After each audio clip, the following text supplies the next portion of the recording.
నాయనలారా, దేవుని పాదాల దగ్గరికి వెళ్ళినప్పుడు మనోనిదానం కలిగి దేవుని దగ్గర నడుచుకోవాలి, కనిపెట్టాలి, ప్రశ్నించాలి. నువ్వు ఎదుర్కొంటున్న సకల శ్రమలకు, పరిస్థితులకు సమాధానం దేవుని దగ్గర ఉంది. చేసుకున్న నువ్వే నీ కారణం అర్థం కాకపోతే దేవుడు బయలుపరుస్తాడు నీ. కొన్నిసార్లు మనం చేసే బుద్ధిహీనమైన పనులు, గర్వం వల్ల కొన్ని, ధనం వచ్చినప్పుడు దీన మనసు పోతుంది, ధనం పోయినప్పుడు దీనత్వం వస్తుంది.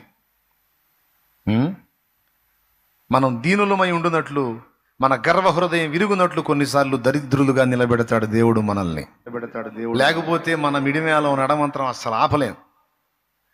మన భాషలో చెప్పాలంటే ఆ అతి కాకుండా మనం కంట్రోల్గా ఉంటానికి కొన్నిసార్లు అవసరాన్ని బట్టి దేవుడు మనల్ని దీనులుగా చేస్తాడు. ఆర్థిక దారిద్ర్యాన్ని మనం ఉప్పొంగకుండా దేవుడు మనల్ని కంట్రోల్ చేయడానికి అనుమతించవచ్చు, వెర్రవేగకుండా. కొంతమందికి ఎంత సంపన్న స్థితి ఉన్నా సరే దీనులుగానే నడుచుకుంటారు, వాళ్ళకి డోకా లేదు. నాకు తెలిసి వాళ్ళు బహుశా ముందే విరిగిన అనుభవం కలిగి ఉంటారు.